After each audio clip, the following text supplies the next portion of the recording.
Sir, நான் தமிழனாக பிறக்கவில்லையே, அடுத்த ஜென்மத்திலாவது நான் தமிழனாக பிறக்க வேண்டும். தமிழ் உலகத்திலே சிறந்த மொழி, அந்த பாக்கியம் எனக்கு கிடைக்கவில்லையே என்று. This is how he spoke. What he said was, it is unfortunate I was not born a Tamilian. I only wish I'll be born as a Tamilian in next birth. I love the language of Tamil and the people of Tamil Nadu. This is our Prime Minister before the Tamil Nadu first phase election. After the election got over, in the last phase, when he goes to Orissa, what does he say? How can he give the control of Orissa to Tamilians? He showed his anger. People of Tamil Nadu will never forget. And that is depicted here in this budget. As you try to cheat, who are Tamil people? And saying that you will support Tamil. And wherever you went, you tried to speak our Theekkathir and tried to get our hearts. But your true heart, the Prime Minister, is venom against the people of Tamil Nadu, which you have said that. Sir, I won't take much time in this, but speaking about the budget, sir, because even the BJP speaker who spoke, never spoke about the budget, sir. Sir, I think this time has come for the Prime Minister to take some good advice and follow our Chief Minister, Revidin Model Chief Minister, Thiru M.K. Stalin. When my Chief Minister, Thiru M.K. Stalin, became the Chief Minister of Tamil Nadu, he said, I will work not only for the people who voted for me, but also for the people who did not vote for me. It is my duty. But today, sir, our Prime Minister is not working for the people who voted for his party, but only for the parties which are supporting him. Sir, in fact, if you see, sir, lakhs and crores of rupees were spent by this union government to promote Modi Ka Guarantee before the elections. Wherever you went, televisions, radios, newspaper channels, it was all public money was used to promote the Prime Minister. Sir, after the election, Modi Ka Guarantee is gone, sir. Now, Modi may buy insurance. What insurance? So insurance policy, premium, is being paid by the people of India to ensure that he still continues as a Prime Minister. Sir, for 3 years, the union government share of funds for Chennai's metro rail has been pending. Our chief ministers have repeatedly written and urged for the funds.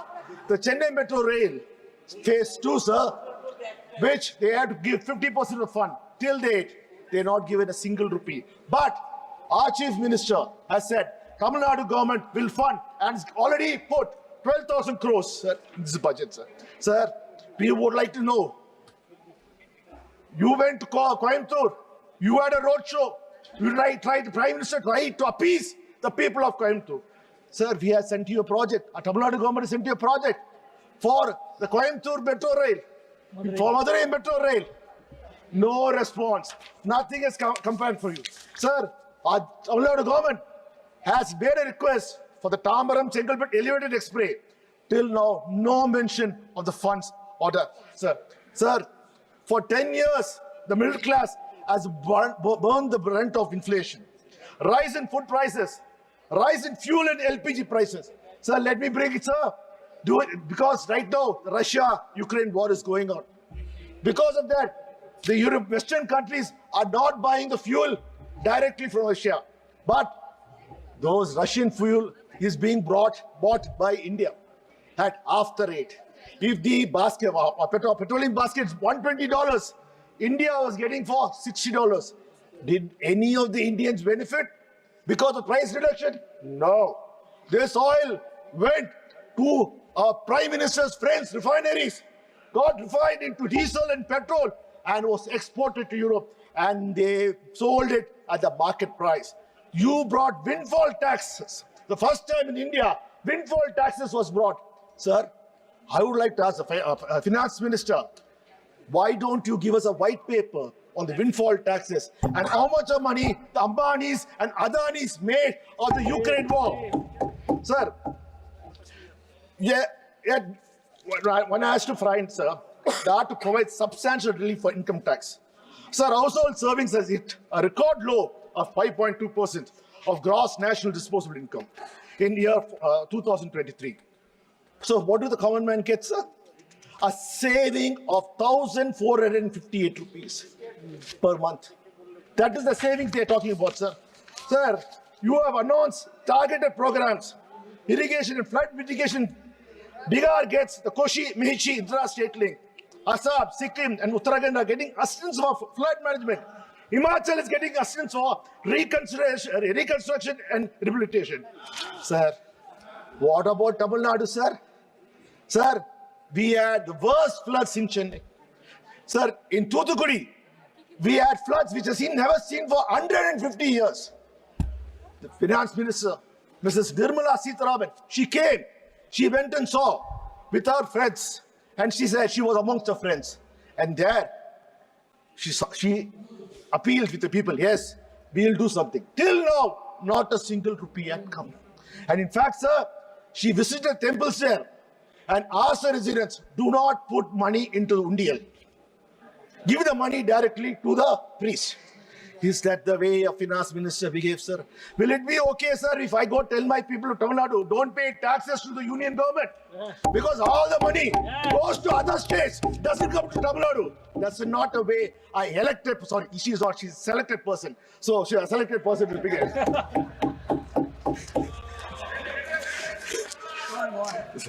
Tamil Nadu has raised requests and asked the floods. Our chief minister made multiple visits to meet the Prime Minister and made a demand for 37,000 crores as disaster relief. You know how much the union minister and the union government gave Tamil Nadu, sir? You'll be surprised. You might even faint. The union government gave us only 276 crores so far. Yet it seems to be in balance. In announcing 11,500 crores to BR due to the political compulsions of this minority BJP government. Sir, when there was flood in Gujarat, the Prime Minister went there the very next day and announced a slew of support measures up to 1,000 crores immediately. But Tamil Nadu, after events, so much, there's no care. Sir, why is the union government singling out our state and denying our people our schemes they need? Sir, it is not enough. Tamil Nadu, you visit Tamil Nadu during elections and call us, Sagodharigale. Sir, people of Tamil Nadu will never, ever forgive you for this betrayal. Sir, while I'm happy, sir, the BJP has finally taken a cue and following the footsteps of our Honorable Chief Minister, the Dayanidhi Maran Model Chief Minister, M.K. Stalin, sir, by copying his pioneering scheme. Sir, the scale that you have announced is unbecoming at the union. Sir, take for example, the skill development scheme, which the budget says. The budget, the finance minister says, it will train 20 lakh people in a year's time. But my Dravidian Model Chief Minister, M.K. Stalin, is already introduced a scheme of training 15 lakh youths in a year. A state government is training 15 lakhs, a union government with all the resources is only training 20 lakhs a year, sir. Sir, they've also taken a trademark Dayanidhi Maran scheme like the state-run hostels for women, the Tori hostels, that was implemented by our Chief Minister. So we welcome it. This should in fact be named as a Dravidian model hostels for the women throughout the country, sir. And the credit goes to our Chief Minister who first implemented it in Tamil Nadu. Again, sir, another scheme, non-Mudalvan scheme, which is now repacked as upskilling program. Even the India Alliance of ensuring apprenticeship and employment-linked incentive has been taken up, sir. Good for them. They're copying us, sir. But I need to remind, when the in a Congress manifesto announced this, what did Mrs. Nirmala Sitharaman said? It is unimplementable. What happened now? Probably, I think, sir, she thought it was not brought by Nehruji. Now, because, sir, the BJP has surprisingly managed to get very few votes in Tamil Nadu, sir. I feel bad for them, sir. In the previous 2019, they were competing with Nota. But this time, sir, Tamil Nadu people have given a little more. But, sir, the way this, 40. but sir, this time we got 40 out of 40. You got 0. Not a single seat could you win. Sir, you think people of Tamil Nadu will forgive you for this treachery? You're being so vicious against the people of Tamil Nadu. Sir, but for Andhra Pradesh, the South has been ignored. You announced a slew of schemes for your allies in BR and Andhra. But Tamil Nadu, Kerala, Telangana, and Karnataka have been completely ignored. Sir, we have no issues, sir. Please, we want you to support Andhra Pradesh. We want you to support BR. We are not against it. But do not penalize others. Yes. Do not penalize other states. This reflects very poorly on you, sir. Sir, I thought Mrs. Nirmala Sitharaman was a very learned person. She has come out with a new policy, New East angle. Sir, yesterday I was scratching my head and wondering, what is the New East? The New East of India, Bihar comes, Andhra Pradesh comes, West Bengal doesn't come, sir, and Tamil Nadu is sharing border with Andhra Pradesh, and we don't come. So, whenever convenient, New map. she is using it. Sir, there's a saying in Tamil, sir, "Enakku vandha ratham, unakku vandha takkali chutney." That means if I get injured, blood comes for me, but if you do something, it's only a tomato chutney. Sir, I remember, sir, probably Mrs. Nirmala Sitharaman is suffering from selective amnesia or dementia. I do not know. In 2014, you had Chandrababu Naidu Garu as your alliance partner. We all know how badly he was treated. He had to give 2 choices for the ministry. He even had a choice to pick who the minister, what portfolio could be. He had come for the swearing-in ceremony. Then alone he knew that one of his choice is going to become a minister, and that to the same civil aviation was given to them. That time, sir, the chief minister of Andhra Pradesh, Thru Chandrababu Naidu Garu, wanted an appointment with the Prime Minister Modi. He had to wait 4 months. 4 months he had to wait to get an appointment with Modi. For what? Special status for Andhra Pradesh. What at all you are giving now, he wanted 10 years back, but what did our Prime Minister do in 2019, sir? He said, into a rally in Raja Mahendravaram, the PM said, the Polavaram project is an ATM for Chandrababu Naidu and his son.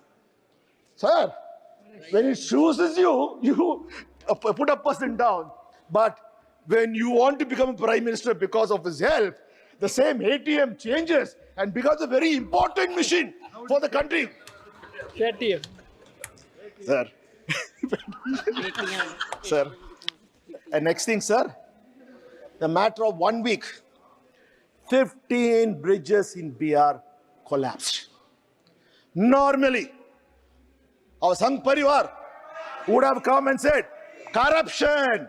And the bridges followed. We need CPI inquiry. We need ED inquiry. But what are you doing, sir? You're giving 26,000 crores to rebuild those bridges. Sir, you are rewarding the corrupt persons in BR because you want to stay in power and you say you're pure. How can we accept that, sir? Sir, there was a lot of hope in the budget. If everyone thought it would be a pro-poor budget, pro-farm budget, pro-youth budget, as we assumed, your humbling defeat would make you to come back clean and good for the people. Sir, expenditure on social service is crucial for a developing nation like India. It is the only tool we have to eradicate poverty, develop better health infrastructure, and provide a safety net for the most vulnerable. As per the government estimates, sir, they always compare the amount spent this year versus the last year to show how overall the welfare expenditure has grown at a CAGR of 12.8% education. Sir, education by 9.4, health by 15.8, and claim is a record expenditure. Sir, the devil is in the details. Looking at the figure in terms of percentage of total expenditure reveals a different story. Sir, expenditure on education was just around 1.9% for the year 2017-18, which has fallen to 1.7 in 2023-24. Medical and public expenditure has decreased from 0.8 to 0.16. Welfare schemes for the scheduled castes, scheduled tribes and minorities have declined from 0.16 to 0.13. There is no mention of census. This is the fifth budget being presented without the census. This is the first government since independence that has failed to conduct a census even 3 years after the pandemic. Sir, you compare yourself with other countries. I'm going to become the fifth largest economy in the world. Sir, 143 countries in the world after the pandemic have conducted the census successfully and managed to get the data. So what does it mean? The government doesn't know how many people to plan for, what the state of human resources are, what the demography and economic structure are at the local, regional and national levels. So how can we expect effective policy making for this government? One wonders if you're avoiding to conduct census because of the pressure from within your dependable allies for a caste-based census. Sir, budget lets down the poor, fails to address the growing economic equality. Sir, usually GDP, sir, when Manmohan Singh, the Prime Minister, former Prime Minister, took over, sir, the GDP in 2004 was 54.8 lakh crores rupees. Sir, GDP usually doubles every 10 years. When Manmohan Singh left in 2014, and the great Prime Minister Modi took in 2014, it was 105.27 lakh crores, literally doubled. Sir, that means after 10 years, let's do the maths. You should have doubled. You should have been more than 200 crores, sir. A GDP, 200 lakh crores. But your governance has brought in for 2023-24, it is only 173.82 lakh crores, sir. This shows that you are not performing as you claim to. Budgets are aimed to stimulate growth. The economic survey says India's real GDP grew by 8.2% for the year, financial year 24, marking a growth of over 7% for the third consecutive year. It forecasts that in a modest 6.5 to 7%. Sir, but what is growth? It is just the increase of a size of economy, or is it equitable distribution of wealth from the growth? Who is benefiting from the growth? Sir, is the 3.44 crore people living in extremely poverty in country. After all, they are the ones most affected by macroeconomics indicators like inflation in food prices.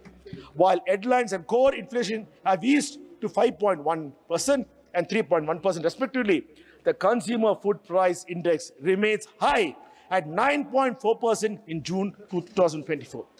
Economic inequality has widened significantly over the past under the BJP's crony capitalism government.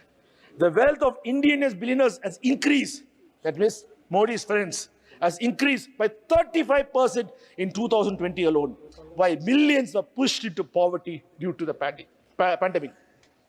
Reports indicates that 10% of the population holds 77% of the national wealth, highlighting a severe disparity in income distribution. There is another outstanding statistics with this as well. By 22-23, the top 10% of the country's population has 22.6% of all income and own 40% of all the wealth in the country. Sir, this is worse than the colonial era. This is worse than the British Raj. This is how the BJP is taking our country, sir. Sir, youth and employment data. So this is the elephant in the room. Despite promises to create 2 crore jobs annually, the reality been starkly different. The unemployment rate rose by 41 for 6.1 in 2018 to 17.8, sir. It peaked, sir. This was much before the pandemic. So you can't blame the global situation. Today the situation is worse. One side, the Ministry of Labour and Employment is saying that as per the latest available periodic labour force survey, reports that estimate unemployment rate on usual status of person of age 15 years and above was 4.2 in 2021, 4.1 in 22, and 3.2 in 23, respectively. Sir, but the data from the Center for Monitoring Indian Economy, an independent think tank, says the unemployment rate was 8% in 2020-21, 5.9% in 21-22, and 7.3% in 2022-23. This belief is far more believable on the ground reality. According to the CMI data, the unemployment rate in India stood at 9.2% in June 24. So a sharp increase from 7% in May 24. CMI Consumer Pyramid Household shows that the female unemployment reached 18.5%, exceeding the national average in June 24. This is up from 15.1% the same period last year. At the same time, male unemployment stood at 7.8, slightly higher than 7.7 in June 2023. Sir, why the labor participation rate rose to 41.4% in June 2024 from 40% in May and up from 39% in June? The rural unemployment rate rose to 9.3 in June from 6.3 in May. The urban unemployment rate climbed from 8.6 to 8.9. The contrast sharply with figures of 2040, where the unemployment rate was 5.44 during the UPA regime. So the finance ministers have highlighted the BJP's 9 crucial priorities for transforming India into a developed country by 2047. The 9 priorities for generating ample opportunities for India is included: productivity and resilience in agriculture, employment and skilling, inclusive human resources development, social justice, urban development, energy security, infrastructure, innovation, research and development, and next generation reforms. So let us take one by one. Sir, productivity and resilience in agriculture. An inter-ministerial committee in April 2016 was set up in 2016 to lay out a roadmap to double farmers' income by 2022, as promised by the Prime Minister. They used 2012-2013 National Sample Survey Office data to estimate. The national average annual income of Indian farmers was 96,000 in 2015-16. Based on this, the committee set the targeted double income at 1,92,694 at 2015-16 constant to 2,71,000 at the current price. To achieve those levels, farm income would have to grow annually by 10.4% over the next 7 years, the committee calculated. While the data of 22-23 is not available, according to the last situational survey data released by 2024, the average annual income of the farming household increased from 96,703 in 2015-16 to 1,22,616 in 2018. This suggests the annual growth in farmers' income has been mere 2.8%. Even this growth has been driven from non-farm income, since income from crop cultivation declined by 1.5% annually since 2015-16. Sir, at this point, when this government came, they did promise, sir. I was also surprised that a mega project of interlinking of rivers will be taken. Sir, how many rivers have they interlinked, sir? Can they give us a white paper on that, sir? They changed the ministry into Jal Shakti ministry, sir, because they want to interlink rivers. Sir, what a scam, sir. They've been cheating us all along. So now let's come to employment and skilling. So I've already presented my case of unemployment issues and lack of scale in skill development issues. I remind you again, the budget says it will train 20 lakh youth across the country, while my state, my chief minister, the Dayanidhi Maran MP, through MK Stalin, is providing training for 15 lakh youths per year. So there's a wide gap from a state to a country. Sir, inclusive human resource development. The government strategy for inclusive resources, human resource development, and social justice focus on comprehensive growth across various sectors. Programs for education, health, and economic improvement, enhancing schemes like PM Vishwakarma and PM Savanidhi to support artisans, self-help groups, and entrepreneurs. The Purvodaya initiative, the East project like the Patna-Purina Expressway, rupees 15,000 crores for Andhra Pradesh capital, needs a support for Polavaram engineering project are all commendable. But why is my state, Tamil Nadu, not included? Why is all the other states not included? I will ask. The people of India would like to know, sir. Whereas the report card of, sir, for how similar schemes have fared the past, many questions on these topics have only given vague data on funding and outcomes. Sir, India's public healthcare remains underfunded and overburdened. The country's healthcare expenditure is still averaging around 1.28% of the GDP, much lower than the global average of 6%. Rural areas face severe shortage of doctors and medical facilities. So how exactly will you have inclusive human resource development? Sir, let's come to social justice. Caste-based discrimination and social inequalities persist. Dalits and other marginalized communities continue to face significant social economic challenges. Inclusive policies and robust implementations are needed to ensure social justice. But all we see is welfare schemes being ignored and spending being cut for these sections that requires a social security or a safety net. Sir, we from Tamil Nadu, our Chief Minister, have been repeatedly explained how NEET is an anti-social justice. Yet, you still remain adamant on not abolishing it. Sir, our Speaker comes from Kota. This is his constituency. Every year, more than 22 students commit suicide because of their fear of facing NEET. Same thing is coming for a state. Sir, this is the future of our children. Your arrogance should not come in the way. Sir, this is not what we want. Sir, this is anti-social. This is against the social development. I hope you open your eyes. After all the scams, do not cover it up and try to push it. Sir, next is they're talking about urban development. You refuse to fund our Chennai Metro Bridge projects or any other metro projects. Lower the state with construction bills for housing projects. The air quality index, likewise, major cities continue to be accelerated and deforestation rates have increased. Smart City mission has been extended till March 2025 after the June deadline was missed. Smart Cities allocation slashed from 2,400 crores for the year 25 from 8,000 crores. You say more resources will be allocated for urban rejuvenation mission, which is more about improving the living condition of the urban poor in the city. But during the course of the election, we saw in Chennai when Prime Minister Modi went for a roadshow from his favorite area of Mismambalam, and he had to cross my constituency where people are staying, poor people are staying in the slum board houses. Cloths were put, like what they did for Namashetram. They didn't want people to see the poor of Gujarat. The poor of Chennai were covered. This is the condition what they said. Sir, I would like to know, what happened to your pipe drinking water to every house? Nothing has been happening, sir. Sir, PM is talking about energy security. Sir, FM has announced a diversified energy plan focused on small modular nuclear reactors, rooftop solar plants, and development of indigenous technology for advanced ultra super critical thermal power plants with much higher efficiency. Can we have the data on how much of this funding will be allocated to each state and how the criteria of selecting the project for each state will be decided?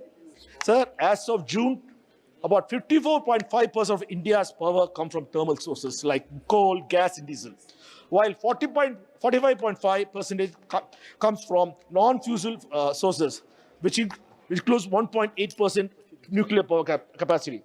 According to the Power Ministry, how does the FM plan to alter this drastically in a short period? What happens? The state decide not to opt for small modular nuclear reactors and want to pursue with alternate sources. Is there a mechanism for how this announcement will be implemented? So there is no announcement related to ambitious green hydrogen mission, which got 600 crores the interim budget. No announcement related to electric vehicles in FAME 3, which will be critical to not just cleaner environment, but also industry. What about the funding of harnessing of offshore wind energy potential? So infrastructure, sir. FM has announced 11.11 lakh crores for capital expenditure for 2024-25. Road and railway projects are to get nearly 50% of this outlay. The massive slash in social sector spending over the years, coupled with the unimaginative move to push capex once again in the latest union budget, has become a trademark of BJP budget that does little for the common people of this country. The budget capital expenditure is about 17% more compared to the actual expenditure of 9.48 lakh crores last year. FM has once again bet on increased capital expenditure spending, but little to show how it has helped deliver results. The two most powerful indicators of revival capital expenditure cycles are acceleration and completion of investment projects. And in this increase is net fixed asset of non-financial companies. We are yet to see any result for the capex investment the last few years. So how can we be sure? must also not forget the large capital expenditures is at the cost of welfare. There have been significant cuts in major schemes and no investment in key sectors like healthcare and education. Similarly, schemes for minorities, the disabled, the pensioners, for the elderly have all been summarily reduced. In addition, the rise in price over the past 5 years means that every rupee buys less than it did in 2019. This deadly combination of insufficient funding and rising inflation directly hurts our nation's poorest and most disadvantaged. It will only aggravate existing crises such as inflation, historically high unemployment, and low savings in the country. So this push for infrastructure comes at a large cost. What will we see the results of massive capital expenditure, capital spending by BJP? Sir, now let's come to innovation development. Everyone will be in support of, sir, all of us will be supporting fostering indigenous innovation and research. But the Union government follow through with sufficient and consistent funding. Anushandan National Research Fund for Basic Research and Prototype Development is to be operational. How does the government propose to do this? Is there a roadmap in place? Financing pool of 1 lakh crore for spurring private sector driven research and innovations at commercial scale is commendable. But where are the funds for such announcement going to come from? So let's go for next generation reform. How does the government plan to ensure uniform implementation of land and labor reforms across states, given the varying levels of infrastructure and government capabilities? How does the union government plan to structure the fiscal support for states? What criteria will be used to determine the allocation of funds? How will the government address the digital divide, particularly in the rural areas, to ensure the benefits of digitized land records and GIS mapping are accessible to all citizens? How will the government involve various stakeholders, including the farmers, labor unions, industry representatives, in reform process to ensure the concerned suggestions are adequately addressed? We already saw how your farm laws backfired due to lack of consultations. In conclusion, sir, Chairman, sir, the union budget has again failed to meet the aspiration of the middle class of the people. Sir, one would like to ask, today, nearly 4 lakh crores has been promised as a subsidy for Andhra Pradesh and for Bihar to support you being the Prime Minister. I would like to ask, from where is the money going to come? At whose cost are you going to do this? Sir, I again will demand, again we would like to say, sir, sir, very well, sir. Please conclude. As point, we are supporting you. We are supporting you. We are supporting you. We are supporting. Sir, Please we are address supporting the you. chair. Sir, while we support, we will be supporting. Dayanidhi, please address the chair. Don't yield to them, please. Thank you, sir. You are very fair, sir. Sir, Please address the chair. sir, at this point, while I conclude, I'll say, our demands from our Chief Minister, Sir M.K. Stalin, are genuine. It's for our people. Tamil Nadu has risen as a primary state, as the #1 state in Tamil Nadu in governance and ensuring development takes place. But why are you penalizing us? Because we didn't elect you. We didn't elect you because you are two-faced. You always want to use us, abuse us. You want to split us in the name of religion, caste, and you want to make sure that you discriminate us by birth. And you do never lie.